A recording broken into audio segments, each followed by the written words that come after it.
नीलेश तेरे को हटना पड़ेगा ना, तब तो पड़ेगा। Dr. Nilesh, you can start us off. Okay. Good afternoon to all. Dear participants, we have successfully completed our 2 webinar series, and this is the 3rd webinar. And Indian Society for Veterinary Surgery welcomes you all for this webinar of ISVS. Dr. Jitendra Mahendra sir, professor and head, has considerable experience and expertise in the veterinary ultrasonography in general and small animal ultrasonography in particular. In view of his expertise, I request today's speaker, Dr. Jitendra Mahendra sir, for his insights on systemic approaches to small animal abdominal ultrasound. Sir, please continue.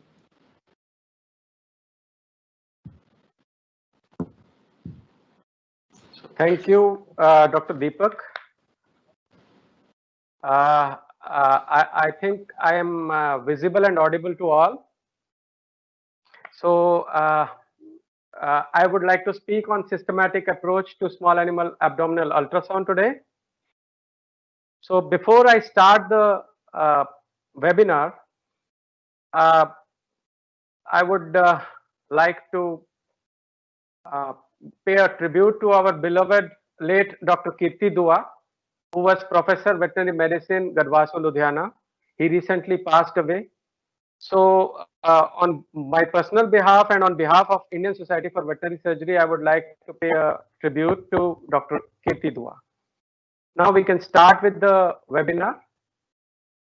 So why systematic approach is required? Question is, why can't anybody do ultrasound as they want? So first of all is that targeted ultrasound is not always possible in veterinary practice. You know, a dog or the owner will not tell that the dog is feeling pain in a particular area, or the dog is having intestinal pain. So we have to scan the whole abdomen altogether. And if we don't follow a systematic approach, we are likely to miss lesions. And we don't have a consistency in diagnosis. You may diagnose differently than myself, and somebody sitting in Bombay will diagnose differently than somebody sitting in maybe Chennai. And there will be inter-observer variability in such cases. So a systematic approach should be followed so that everybody who does an ultrasound should diagnose in the same manner a particular case. So with this background, we'll start with the actual topic. So when we do the scanning in a dog, we have to make sure that the position of the dog is correct on the table. So the head of the dog should be on my left. The tail of the dog should be on the right. The left side of the dog should be away from the operator or the person who is doing the ultrasound. The right side of the dog should be closer to the operator. That means the dog should always be positioned in this manner while doing a scan. If you position this dog in this manner, every time you do the scanning, you know which side is which and what organ you are scanning. If you don't change the position every time, then what happens is you get confused that this is spleen or this is liver or this is some other organ. I don't know which is the left kidney, which is the right kidney. So if you position the dog in this manner always, then your scanning will be proper. Next is how to put the transducer on the animal. So if you have handled an ultrasound machine, you must know that the scanner is having a pointer on one side. This is the pointer on the scanner. Now the pointer should always, on a longitudinal scan, should always point towards the head of the animal. That means I know that this is the cranial side, this is the caudal side. And on the image, the pointer is represented by a mark depending on your machine. If it is a Philips machine, it will be P. If it is G machine, it will be GE, and so on. So this tells me that this is the cranial side of the animal. So I know that this is cranial, this is caudal, this is ventral, this is dorsal, when the animal is positioned in the dorsal decumbens. Similarly, if we are doing a scanning in the transverse plane, then the pointer should always face towards the operator. I am standing in this place, that is operator is standing here. The pointer is always facing towards the operator. That means the pointer is facing towards the right side, always. That means on the image, this P or the mark tells me that this is the right side of the patient, this is the left side of the patient. This is how we ensure that the scanning is going on correctly. With this background, we'll start with the actual scanning process. So knowledge of anatomy is very important. Unless you know the anatomy, the location of the organs, you can't do the scanning. So this is a picture of a dog. It's a female dog. It is dorsally placed. This side is the head of the dog. This side is the tail of the dog. This side is the left of the dog. This side is the right side of the dog. So if this is the dog and I do the scanning, I should know the anatomy properly. So this part, this area belongs to the urinary bladder. Okay. Then below the urinary bladder is the colon. And then the descending colon runs from here up to this side on the left side up to the costal arch. So there, the descending colon runs like that. Then there is a transverse colon like that, and there is an ascending colon like that. So this anatomy is very important about the colon. So you should know where the colon is located. It is on the left side, slightly on the left side, extending up to the costal arch. Then there is a aorta and caudal vena cava running in the midline. The aorta and caudal vena come up to here. Here the aorta divides into or bifurcates into two iliac arteries. At the level of bifurcation, there are lymph nodes present. These lymph nodes are the medial iliac lymph nodes. So what you have to do is you have to trace the aorta from here back towards the anus, and at the level of bifurcation you should see the lymph nodes. These are the medial iliac lymph nodes. Then comes the left kidney. This is the location of the left kidney. This is the location of the right kidney. Right kidney is slightly cranial to the left kidney. Just superior to the left kidney or cranial to the left kidney, I see the spleen. So the spleen will be scanned here, somewhere here. The head of the spleen will be here. The tail of the spleen can come down up to here. Just cranial to the spleen is the stomach. The fundus will lie here, this region. The pylorus will lie in this region. Cranial to the stomach is the liver. Liver, this side belongs to the left lateral lobe of liver, medial lobe of liver, the quadrate lobe of liver, right lateral lobe of liver, and the caudate lobe of liver. The caudate lobe of liver is just adjacent to the right kidney. Then there is in this area is the duodenum. You can identify duodenum because it is having the thickest wall among all the GIT, and it is just ventral to the kidney. That means when we are scanning, first we'll see the duodenum, then we'll see the right kidney. So just by the side of the duodenum, we all know that there is pancreas located, and after that we do the scanning of the intestine, the jejunum. The jejunum will be spread out in the abdomen like this here, and this is the region, or this region belongs to the ileum. So if we know the anatomy, we can see the organs one by one and do the scanning completely.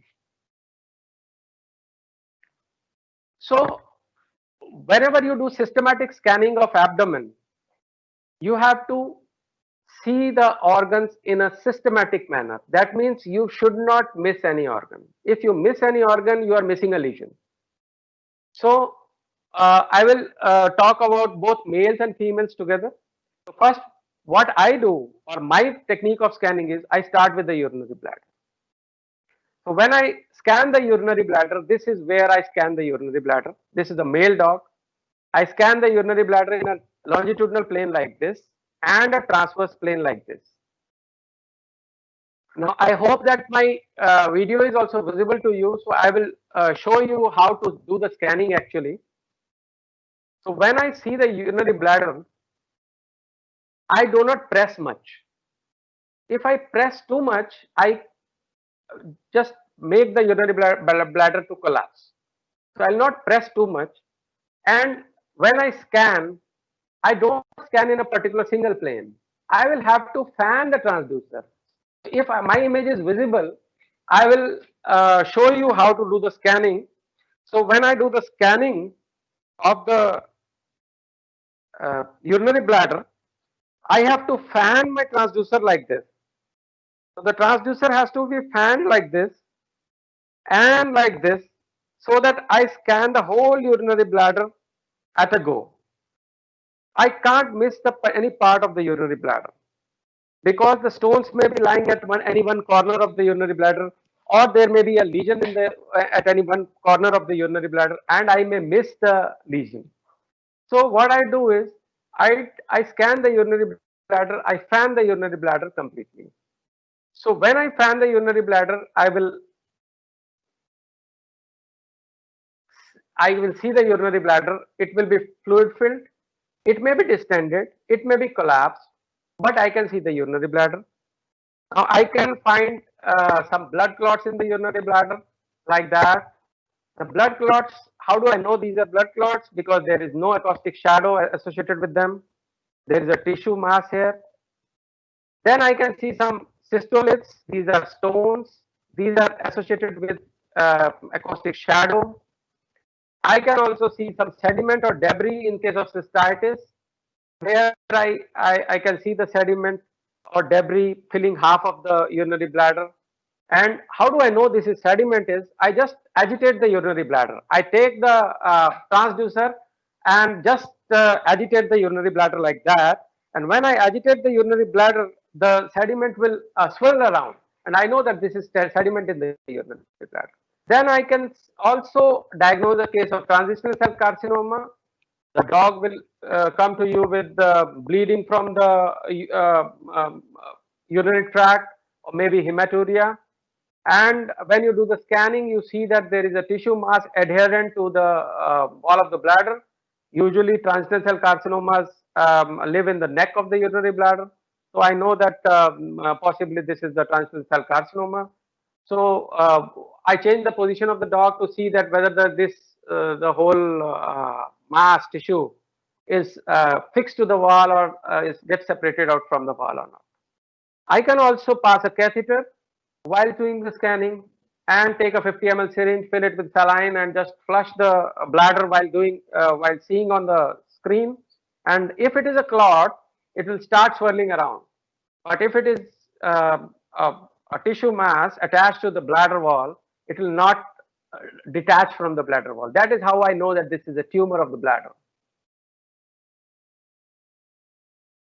So I'll show you a video. These are multiple stones in the bladder, and this is a 4D image of the stones. I can, by the 4D, I can know what is the quality of the stone, like what is the surface of the stone looks like, whether it is plain or spiculated. This is a video of a calculi in the urinary bladder. You can see the calculi in the urinary bladder with nice acoustic shadowing.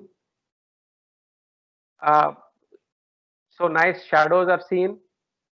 So this is how I diagnose calculi in the urinary bladder. So more or less, if you can diagnose these conditions in the urinary bladder.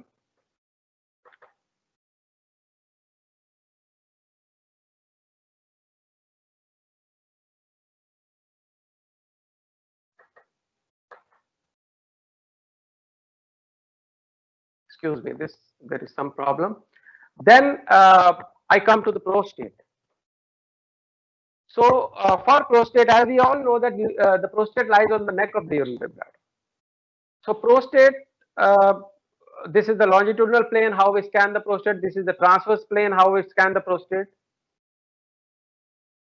And the prostate, this is a transverse scan of the prostate, and I can see both the lobes of the prostate.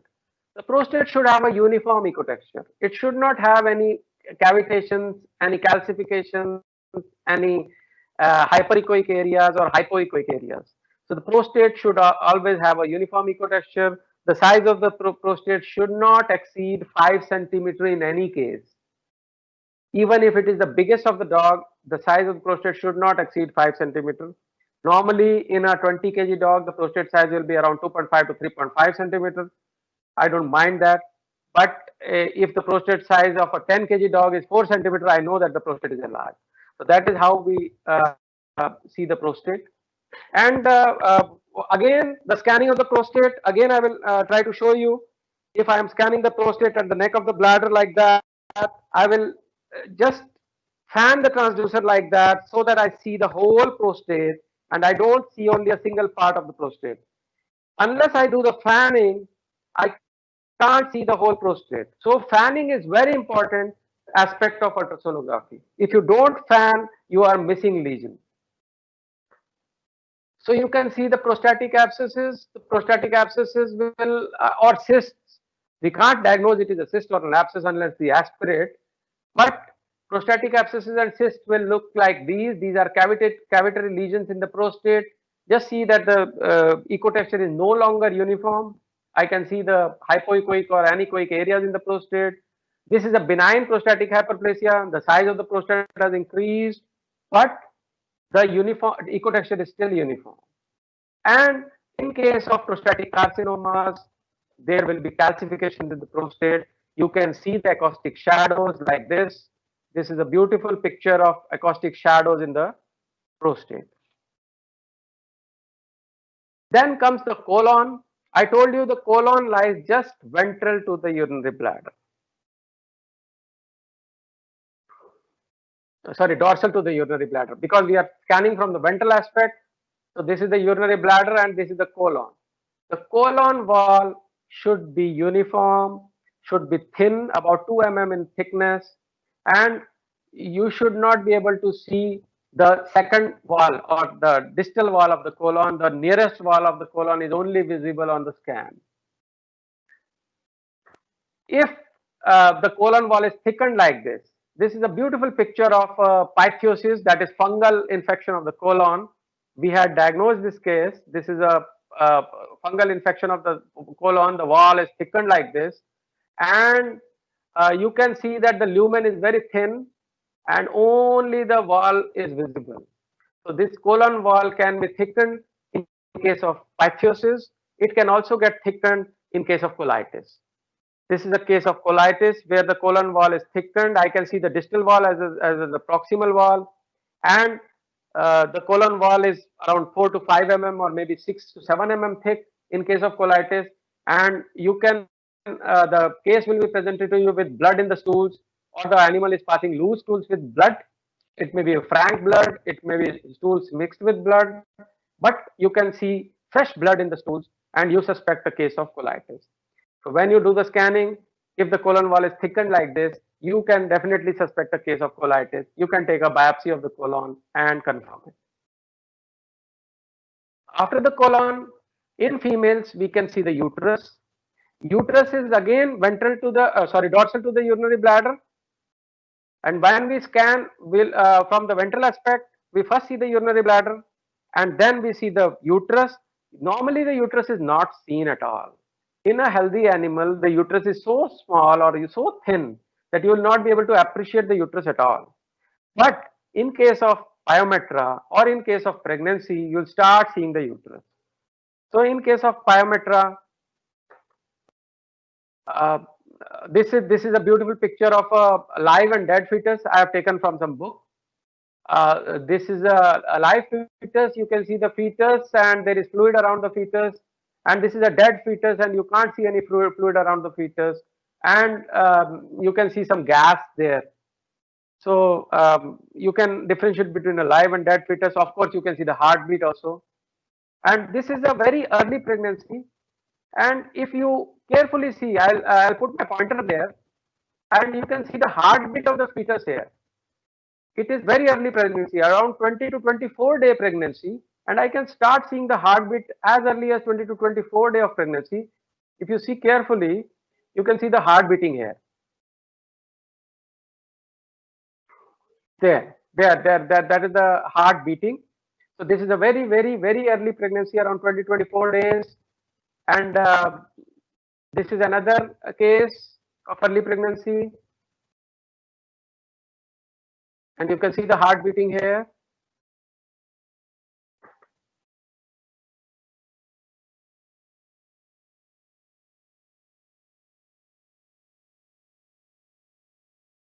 This is another case here of very early pregnancy.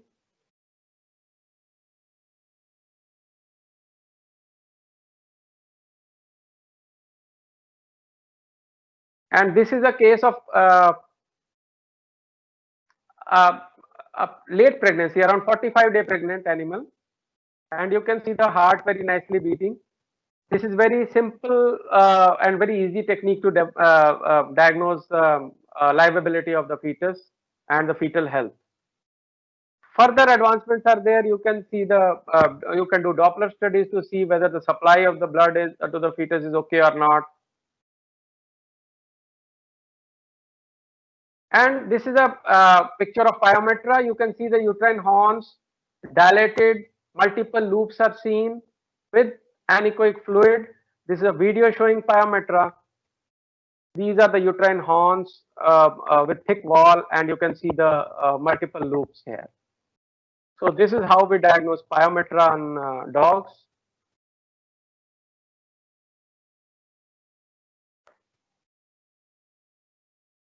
Then comes the medial iliac lymph node. I told you that the medial iliac lymph node lives at the bifurcation of the aorta, or resides at the bifurcation of the aorta. So what you have to do is, I'll again show you how to locate the medial iliac lymph node. So what you do is, you go to the umbilicus, and at umbilicus, try to find the aorta and caudal vena cava in a longitudinal plane. Once you find the aorta and caudal vena cava, slowly move the transducer towards the bladder, or towards the prostate, and at a particular point you will see that the aorta bifurcates into two iliac arteries. At that point, you just fan your transducer a little bit, just a little bit, very fine fanning is required, and you will see this lymph node. Now these lymph nodes are paired on either side of the aorta and caudal vena cava, and the thickness of the lymph node, the length does not matter, the thickness matters. The thickness of the lymph node should not exceed 1 centimeter. The shape of the lymph node is fusiform or oval. If the thickness exceeds 1 centimeter, it is lymphadenopathy. There is some lymphadenopathy going on, or there is some lymphoma going on, lymphosarcoma is there. So what you can do is, you can take a fine needle aspirate and diagnose the condition. This is a beautiful picture of lymphoma. These are many cases of lymphoma. Just see the lymph node, how it has become enlarged and rounded, and you can see that ecotexture is also varied. It is no longer a uniform ecotexture. This is a bifurcation. You can see the aorta and bifurcation of the aorta, and this is the lymph node. This is normal, but here at the bifurcation, just see the lymph node, how big it is. So this is how we diagnose cases of lymphomas and lymphosarcomas. Then coming to the left kidney, I told you the location of the left kidney. This is the left kidney. This is the right kidney. This is the left kidney. So this is the longitudinal scan of the left kidney. And this is the transverse scan of the left kidney, these two. And these are the transverse scan of right kidney. I'll be discussing both right and left kidney together. And this is the frontal scan. So what you have to do is, again, for kidneys, when you do this is the longitudinal scan of the kidney. And when I do the longitudinal scan, when I see the kidney, I should not be satisfied by seeing a single plane. I should go fan it out till the kidney goes out from the screen, and I should again come towards the aorta till the kidney goes out from the screen, and now the whole kidney has been scanned. This is how we scan the kidney. You can't just see one plane and say that, okay, kidney is normal. There may be some cyst or some tumor or some lesion in the kidney or lying at one corner of the kidney, and you'll miss the lesion. And then you have to do a transverse scan of kidney, and from top slowly move the transducer at the bottom till you see the whole kidney. Unless you do this, you are definitely going to miss the lesions. And the kidney will look like this. These are the different pictures of the kidney. The outer echogenic area is the cortex. The middle black area is the medulla. You should clearly differentiate between the cortex and the medulla. This is the cortex, this is the medulla, and this is the renal pelvis, from where the ureter arises. This is the frontal plane of the kidney. On frontal plane, the kidney will look triangular. On longitudinal plane, the kidney will look oval. On transverse plane, the kidney will look round. This is how we see the kidney. And this is the frontal plane of kidney, and this is the renal pelvis from where the ureter is arising. When you are suspecting a case of obstructive ureter or obstructive urolithiasis or hydronephrosis, what you have to do is either on transverse or on frontal plane, you have to measure the thickness of this renal pelvis or diameter of this renal pelvis. The renal pelvis diameter should not exceed 1 mm. Just imagine how thin it is, 1 mm. In case of fluid therapy, or in case the dog is undergoing some fluid therapy, the diameter of renal pelvis can go up to 2 mm. 2 mm is the upper limit. Beyond 2 mm, if the renal pelvis is dilated, it is classified under hydronephrosis, or there is back pressure changes in the kidney have started. Now, in chronic renal failure, the kidney is no longer visible. You try to search for the kidney, you will not be able to find the kidney. The kidney shape, structure, size, everything is gone. The size will shrink. The shape and structure of the kidney is lost. In case of hydronephrosis, the cortex will be very thin. The medulla will be enlarged. There will be fluid in the medulla. You can see the septations like this. This is a classical picture of hydronephrosis. And these, if you see, this is the kidney, and you can see a cyst in the cortex. So this is a cyst in the cortex of the kidney, and these type of lesions will usually get missed if you don't fan. If you don't do fanning, you will usually miss such lesions. This is a perirenal cyst. This is very common in cats. This is the kidney, and you can see the big cyst around the kidney. This is a perirenal cyst. So there are intrarenal cysts which are within the cortex of the kidney. There is perirenal cysts which are around the kidneys. This is a large, huge cyst. It is around 3 times the size of the kidney. And this is a kidney tumor. Again, the ecotexture, the shape, structure of the kidney is lost. The kidney becomes large in size in case of renal tumor. You can see the stones in the kidney. The stones are very easily diagnosed because there is a caustic shadow associated with the stone. There may be cysts. These are the intrarenal cysts. This is the cyst in the cortex of the kidney. And this is a medullary rim sign.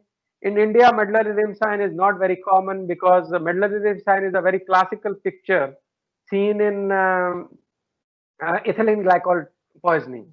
This is very common in US and Canada, but not in India. When the dog licks the ethylene glycol, these type of changes come. But I have seen, my experience tells that medullary rim sign can be seen in perfectly healthy dog, where renal parameters are normal. So medullary rim sign, I don't think it is a very big issue.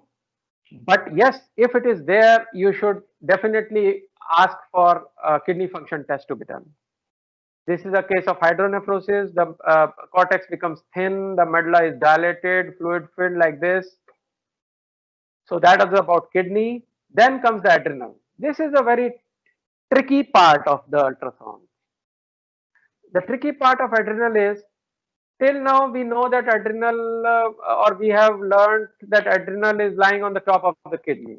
Yes, it lies on the top of the kidney, but it is not exactly on the top of the kidney. Actually, it is like located medial to the kidney, alongside the aorta and the caudal vena cava.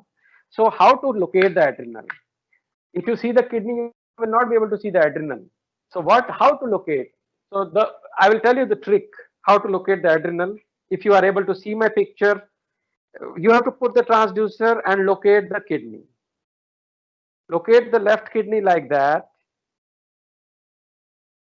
or right kidney.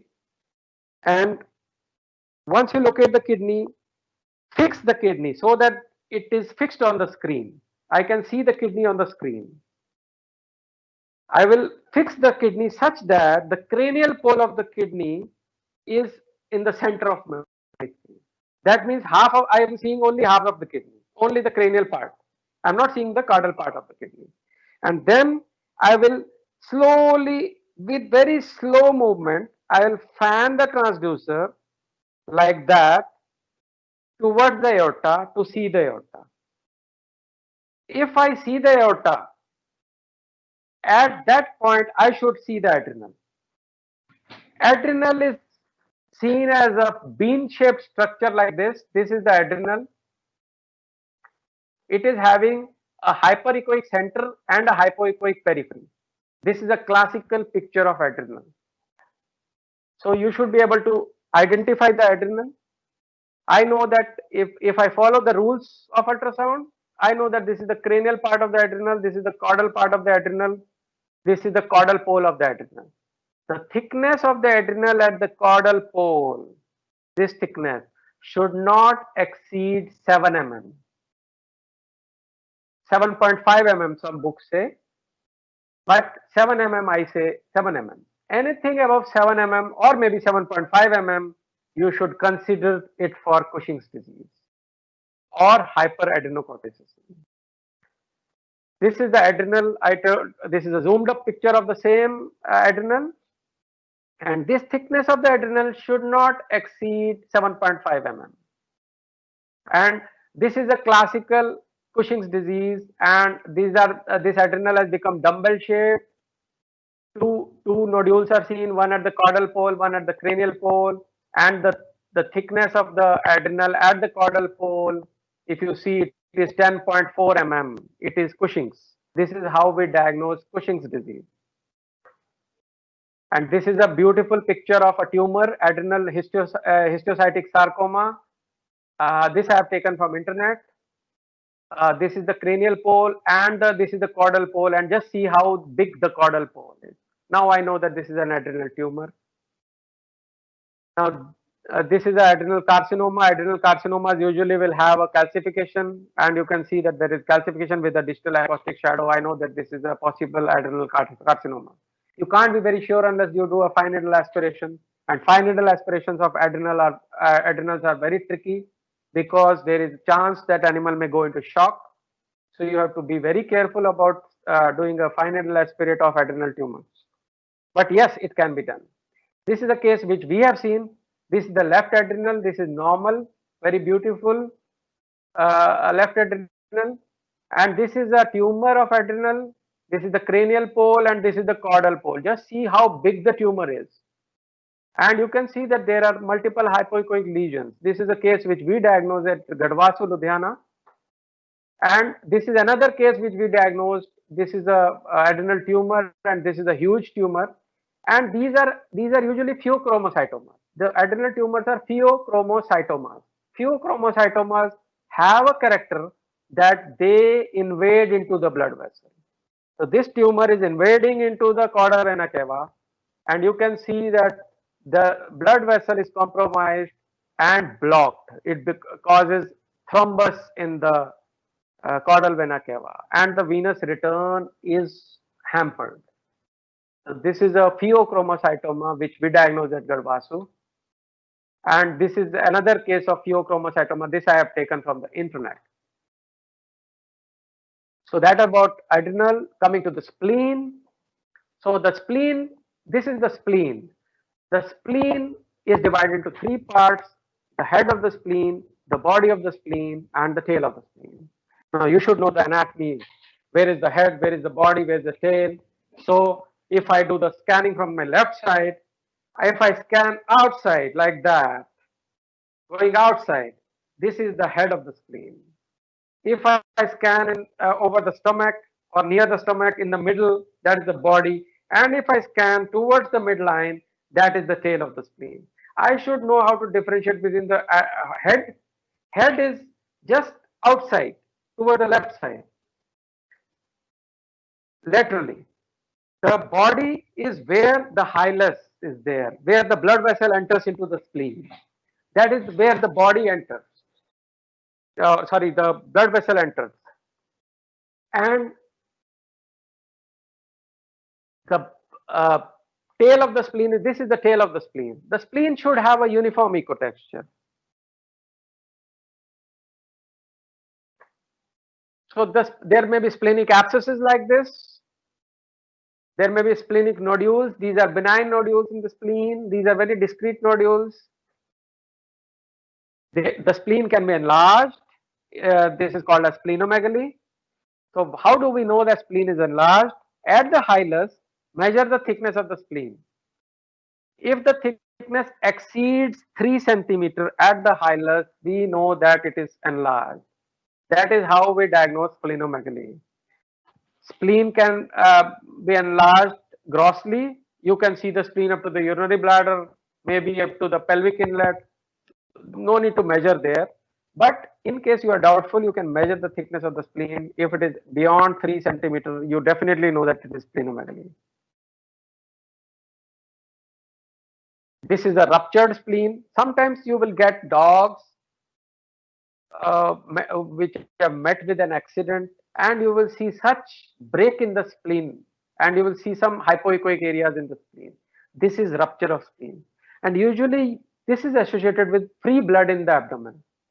The dog will come to you, it will be anemic, and when you do the scanning, there will be fluid in the abdomen which is echogenic. You know that there is this fluid is not clear, it is bloody, and then you scan the spleen and you find such hypoechoic regions, and you know that this is a splenic rupture. You have to intervene immediately. You can't delay such cases. You have to operate, plug the rupture, or remove the spleen, whatever you want to do, or whatever you decide to do. Now this is a beautiful video of splenic tumor. This is a tumor of the spleen. You can see this is the normal part of the spleen. This is the hypoechoic part of the spleen. This is a splenic tumor which we have diagnosed here. These usually are hemangiosarcomas, usually seen in animals above 7 years of age. So if a dog comes to you more than 7 years of age with such a hypoechoic lesion, usually at the tail of the spleen or head of the spleen, you know that it is a hemangiosarcoma. But unless you do a histopathology or a biopsy, you should not declare it to be hemangiosarcoma. You can say that this is a tumor of the spleen.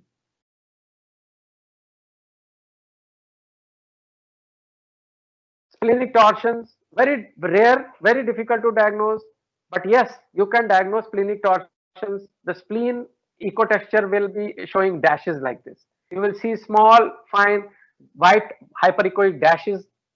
This is associated usually with gastric dilatation and volvulus, and usually you can diagnose the splenic torsion like that.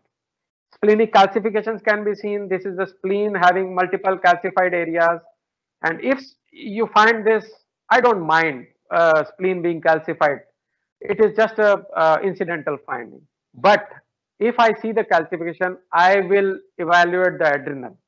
I will evaluate the adrenal to see if there is an adrenal hyperadrenocorticism or some adrenal problem, because in case of adrenal tumors, adrenal problems, there is calcification here and there in the body. So if calcification is there, I should evaluate adrenal thoroughly. This is a splenic cyst. Of course, this could be an abscess also. Unless I do an aspirate, I can't say that this is a cyst or an abscess.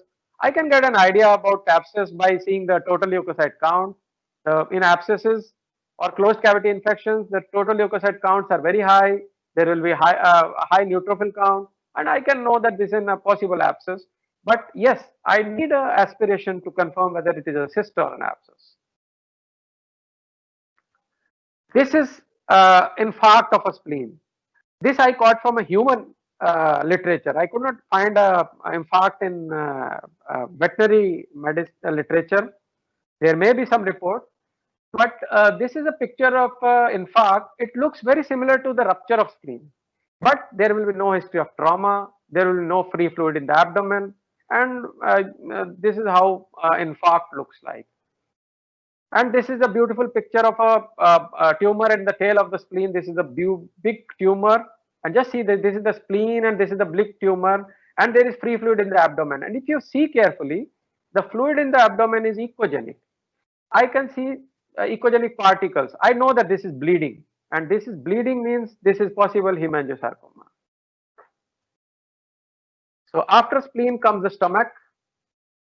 The stomach wall. This is a stomach filled with fluid. This is a collapsed stomach. The stomach wall will have clear 4 layers. You can see 4 layers of the wall of the stomach. In fact, all these 4 layers are seen in all parts of the GIT. I'll show you the 4 layers. These are the rugal folds of the stomach. I'll show you the 4 layers in a moment. This is the small intestine. Again, I told you all the 4 layers should be visible in all parts of the GIT, all segments of the GIT. So this is, if you see this is a collapsed lumen. This is a collapsed small intestine. This line is the lumen. This black area from here to here and from here to here is the mucosa. This white layer or white line is the submucosa. Again, this black line is the muscularis mucosa, and outside is the serosa. So these are the 4 layers. All these 4 layers should be visible at all times. You cannot miss these layers. If the intestine or stomach or any part of the GIT is not showing these 4 layers, there is something going on. Now this is a picture of a GIT tumor which we diagnosed here. You can see the layering is lost. You can see the layers. It is lost. I can't see the 4 layers. It is a single tissue. This is a gastric tumor. This is how you diagnose gastric tumors. You can diagnose foreign bodies in the stomach. These are associated with strong distal acoustic shadowing. You can see the shadow here, the shadow here. I know these are foreign bodies in the stomach. Coming to the liver. So the liver looks like this. Now, when do we scan the liver? At all times, I should be able to see the diaphragm. This is the diaphragm. If I am not able to see the diaphragm on my screen, that means I am not scanning the whole liver. And when I scan the liver, again, I have to fan. I have to fan like this and like this to see the whole liver. If I just see one place and I say the liver is okay, I am missing the lesion. So what I do is, I see the liver, I do the fanning like this, and I tell that liver is okay or not. The whole liver, left lateral, left medial, quadrate lobe, right lateral, caudate lobe, and then I declare that my liver is over and the liver is normal. This is the gallbladder here. The gallbladder is anechoic, that the wall should not be visible. If the wall is thick, you tell that this is a cholecystitis case. This is the normal liver. This is the diaphragm. This is the diaphragm. Every time you should be able to see the diaphragm. This is the diaphragm. This is the diaphragm. If you are not able to see the diaphragm, you are missing the liver. This is the gallbladder. This is the gallbladder. Gallbladder can be visible in any shape. And you should compare the liver with the spleen. The liver is always darker to the spleen or hypoechoic to the spleen. Spleen is hyperechoic to liver. This is normal. If it is reversed, that means liver becomes bright and spleen becomes dark, I know that this is a chronic liver disease. That means the liver is fibrosed or there is hepatic lipidosis going on. or something which is causing the liver to become bright. So I compare the liver with the spleen. These are sediments or sludge in the gallbladder. These may be incidental finding. These may be pathological, depending on the case to case. You can find concretions. How do I know these are concretions? Because I can see the acoustic shadow associated with it. These are the debris or sludge, no concretions. These are the concretions. These are no concretions. That is how we know these are concretions or not. Concretions are a bit of worry. These are calculi in the gallbladder. You can see the strong distal acoustic shadow here. And sometimes gallbladder wall edema is there.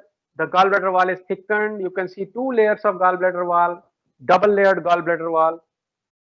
The gallbladder wall should not exceed 3 mm in thickness. Anything above 3 mm, classify it as cholecystitis. This is a cholecystitis, a beautiful picture of cholecystitis. This is a cyst in the liver. This is a liver tumor. Just see the nodules here. Just see the nodules here. This is a video of hepatic carcinoma or tumors in the liver. Just see the multiple anechoic or hypoechoic nodules in the liver. This is a liver abscess. Now, about hepatic abscess, I must tell you that hepatic abscess usually are seen in the right lobe of liver. They will not be seen in the left side, or rarely seen. Always the hepatic abscesses will be seen on the right lobe of liver, associated with the high TLC count. So whenever a case comes to you with a TLC of 40,000, vomiting dog, I will suspect a hepatic abscess. I'll do a scan, and if I find such a picture, I know that it is a hepatic abscess. I can do a fine needle aspirate, aspirate the pus, do a cytology, and I know that this is a hepatic abscess. And this is a case which we diagnosed and we treated. This is a hepatic abscess. And this is another video of the same case. And I can see the gallbladder here. That is the gallbladder, and this is the abscess.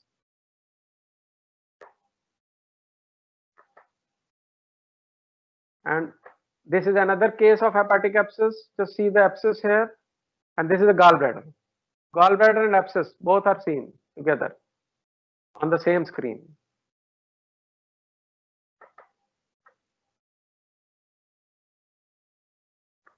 And this is a liver cirrhosis. In liver cirrhosis, generally ascites is there, and the liver is shrunken. The margin of liver are irregular like this. You can see the margins become irregular.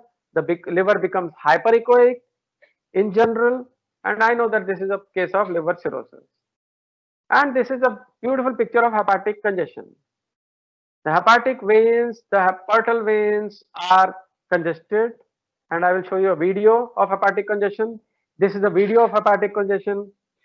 Usually hepatic congestion is seen in right side heart disease.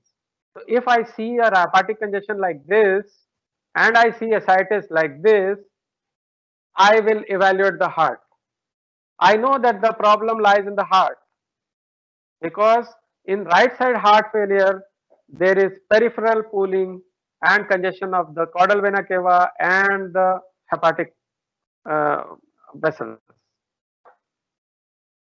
Now this is an example. Here just see the liver and the spleen. Now you can clearly make out that liver is brighter to spleen. It is wrong. It should not be like this. So I know that there is some problem with the liver going on, and I know that this is a chronic liver disease. I diagnose it as chronic liver disease. And sometimes the liver will have this starry sky pattern.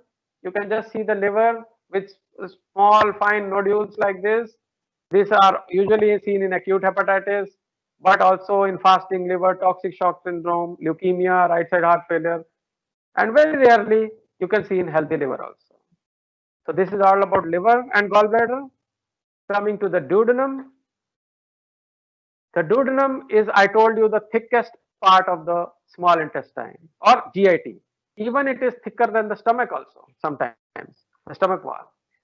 The duodenum is around 4 to 5 mm in thickness. This is the mucosa, submucosa, muscularis, the thin black line here, and serosa. So this is the duodenum. Adjacent to the duodenum, I see this structure. This is the pancreas. This is how I diagnose the duodenum or see the duodenum and the pancreas. This is the duodenum and this is the pancreas, this triangular structure you see here. And this is the pancreaticoduodenal vein. This is the duodenum and this is the pancreas, this is the pancreas and this is the pancreaticoduodenal vein and this is duodenum and this is just ventral to the right kidney. I told you. This is the right kidney, this is the liver, this is the duodenum and this is the pancreas. How do I know this is duodenum? It is the thickest part of the GIT. And another interesting thing of duodenum is when you see the duodenum in a longitudinal plane, the contents in the duodenum will shunt forward and backward. I know that when the content shunt like that, I can know that this is duodenum. These are just the guidelines to tell that this is duodenum, this is the duodenum and this is the normal pancreas. And these are pancreatic abscesses. Again, the TLC will be very high. These are pancreatic cysts, multiple cysts in the region of pancreas. These may be pathological, these may be interfering with the pancreatic function, these may be incidental findings. This is another pancreatic neoplasia which we diagnosed here. This is a tumor of the pancreas. Half of the pancreas is tumorous here. Coming to the jejunum, I have covered all the kidney and adrenal. So coming to the jejunum, so I told you these are the layers. This is jejunum, that is small intestine. This is the mucosa, black. This white is submucosa. Again, black is muscularis, and this is serosa. Other side, the same thing will be there on the other side as well. So if the mucosa is no longer black, or you are not able to see the black mucosa, there is some pathology going on. If there is corrugation of the small intestine like this, there is some pathology going on. This is how you know the pathologies of the small intestine, the jejunum. Now, this is a beautiful picture of inflammatory bowel disease, IBD. Just see the jejunum. This is mucosa. This is submucosa. This is muscularis, and this is serosa. Just see the mucosa and the muscularis. They are almost the same thickness, or the muscularis mucosa is inflamed here. This is classical picture of inflammatory bowel disease. In inflammatory bowel disease, the muscularis mucosa is very thick as compared to the mucosa. If I go back and try to show you the previous picture, just see the muscularis mucosa is so thin and mucosa is so thick. That is normal. But if the muscularis mucosa is almost equal thickness to the mucosa, I know that there is some inflammation going on. This is a classical picture of inflammatory IBD, inflammatory bowel disease. You can do a surgery, take a biopsy of the intestine and confirm the IBD by histopathology. These are foreign bodies in the intestine. You can see the strong distal acoustic shadow. Then intussusceptions. These are intussusceptions. Intussusception is telescoping of one intestine into the other. This is a picture of intussusception. This is another picture of intussusception. Now, these intussusceptions give you a target-like appearance or bullseye pattern. We also call it bullseye pattern. Just see, it looks like a bullseye. Like when we do target shooting, this is a bullseye pattern. And this is a video of intussusception. You can see the video. This is the outer layer or outer intestine.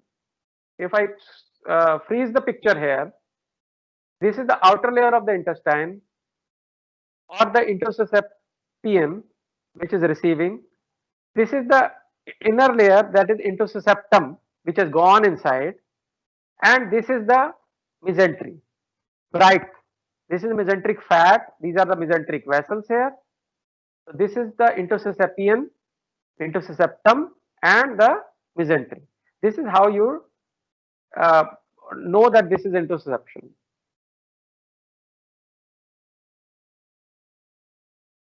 This is the intussusception, right?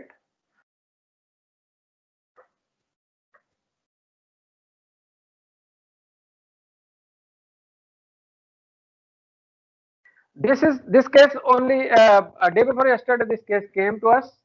This is a linear foreign body. This is the intestinal loop, and you can see a foreign body with a distal acoustic shadowing within the intestine. This was found to be a linear foreign body. Usually, these such foreign bodies will associate with interoception. So you will see an interoception along with such foreign body, and this is how you diagnose linear foreign bodies in the GIT. And this is a case of ileus. Usually, post-surgical ileus is very common. In humans, it is very common. If anybody has is unfortunate to have a surgery and has gone to a hospital after surgery, the doctor comes to you and asks whether you have passed flatus or not. Why he asked that? He asked because he doesn't want the ileus to develop. So if you have passed the flatus, that means your intestines are working normally. Same with the animals also. After any intestinal surgery, the defecation should be there, or the animal should pass feces and gas. If it does not pass, ileus develops, the intestinal loops become dilated like this, fluid filled, and will not show any motility. And you know that this is a case of ileus. So this is a functional obstruction. So you have to give some prokinetic drugs to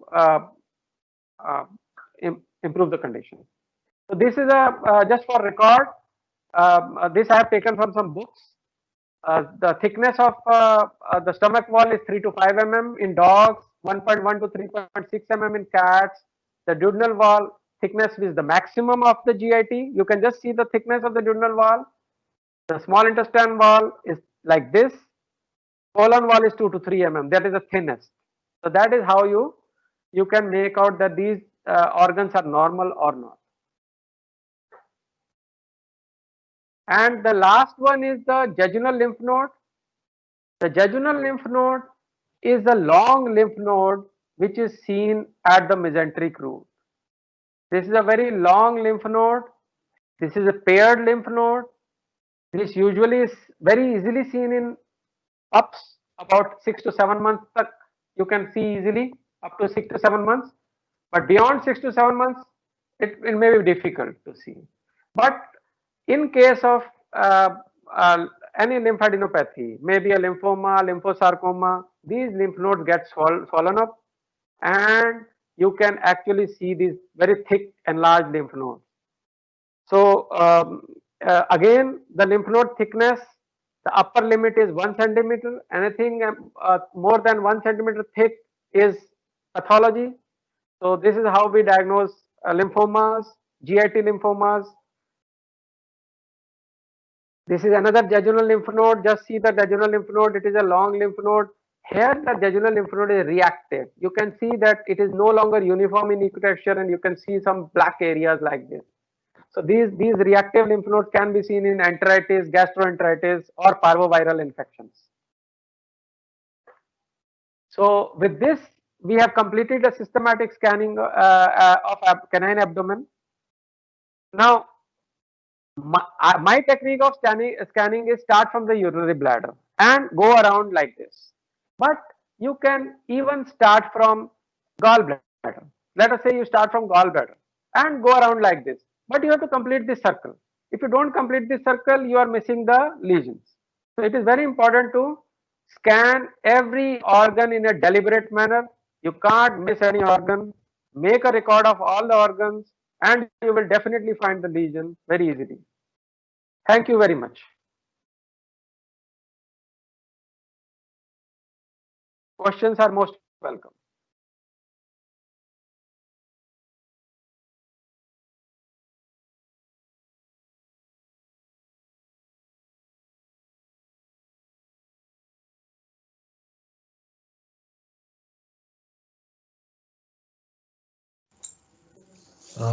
Thank you, Dr. Mohendro, for a lovely session, which took us around the body and took us on an ultrasonographic image of the entire body. Now we have around, today we have around 635 participants participating with us.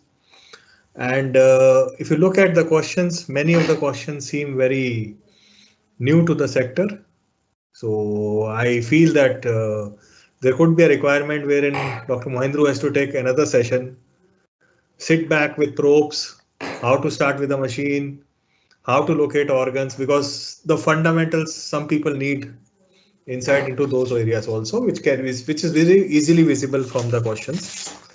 Then we have learned vets also, so there can be a probability of a session for young coming up veterinarians, especially those setting up clinics, so that it really gives them a better idea of what are the different probes.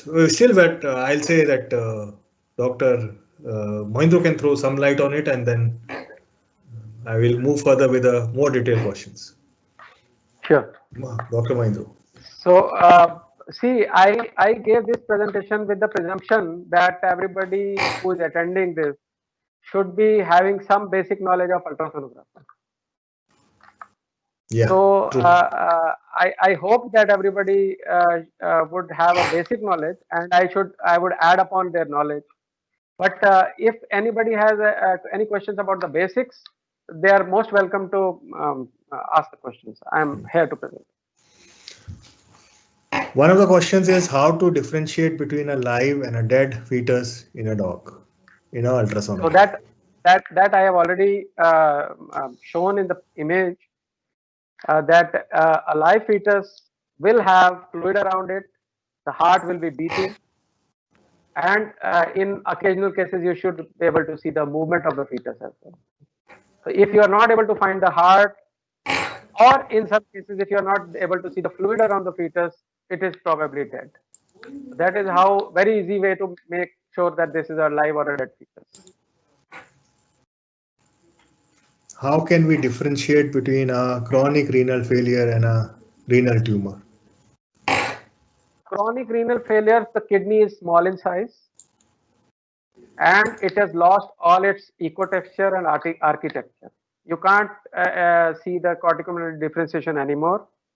So in chronic renal failure, you will not be able to see the kidney at all. In fact, the architecture is lost and the kidney is small in size. So if you are expecting a 4 centimeter or maybe 5 centimeter or 6 centimeter kidney, in chronic failure, it goes down to 3 centimeter or 2 centimeter or maybe 4 centimeter. So it is very small kidney, shrunken kidney. In tumors, usually the kidney will increase in size. That is the one of the easiest way to know that this is possibly a renal tumor. And then, of course, FNAC is required, or a histopathology or a biopsy is required. You can't be very sure whether it is a tumor or not unless you do a biopsy. So biopsy is a very important part of diagnosis. You know. One of the questions is, can we reach up to a pancreas on an ultrasonographic evaluation? Yes, definitely. I have shown many images of pancreas. It is very easy to scan pancreas once you know where it is located and how to identify pancreas. But you have to do it consistently. You know, suppose I am scanning 50 dogs a day, and I don't bother to see pancreas in let's say 40 dogs. Then I'll never learn pancreas. So if I am scanning 50 dogs a day, I will see pancreas in all 50 dogs. And once I start doing that deliberately, I will definitely start seeing the pancreas more and more clearly. There are a number of questions, but one of the frequent asked thing is, can we share this presentation on mails to people in a version? So I leave it on to the ISVS committee to decide on that. Another question is, how do we differentiate organ having fluid and an organ which is having more of mass? I'm not putting into the right words because it is saying gallbladder and hepatic and all. See, number one, if we are talking about liver, right? I hope I can understand the question properly. Yeah, it is on gallbladder and liver. Yeah, the person is trying to differentiate between gallbladder and a cyst, right, or an abscess. I think that is the question. So, you know, gallbladder, you know the location of the gallbladder. It is in the adjacent to the quadrate lobe of liver. So, number one is you should know the anatomy. You should know the location of the gallbladder, the shape of the gallbladder. you know that gallbladder is a teardrop or oval shaped structure, and expected location is there. And if you are seeing another fluid filled lesion close to the gallbladder, you know that this is not gallbladder. There can't be two gallbladders in a dog, and you can easily know that this is a possible abscess. Abscesses are usually in the right lobe of liver, I told you. So it is easy, more or less easy to know that this is an abscess. And you can see the TLC, of course. If the TLC is high, I can know that this is an abscess. So these are the ways we know that this is not the gallbladder and this is an abscess. But if you are scanning regularly, you know the location anatomy of the gallbladder. You should be able to know that this is our gallbladder and the other part is, or other thing is, the fluid filled cyst or an abscess.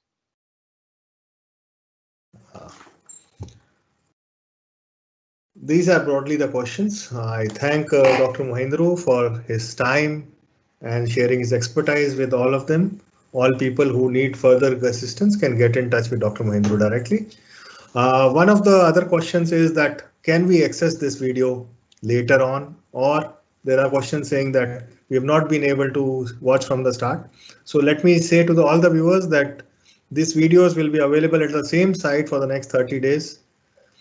You can watch Dr. Mohindru and his ultrasonography anytime, whenever you feel like, from anywhere. You can go to 30 minutes where you started and see further backwards, whatever you want to. This will be available for next 30 days to you. I thank all ISVS members for being a part of the session. Currently, we can look at 480 people, but we saw that 670 people joined in. So good number for ISVS. I congratulate the entire community of veterinary surgeons, and we look forward for the next session. I thank you. I thank the audience and the speaker on behalf of ISVS. Thank you to all. Thank you. Jai Hind. Thank you. Jai.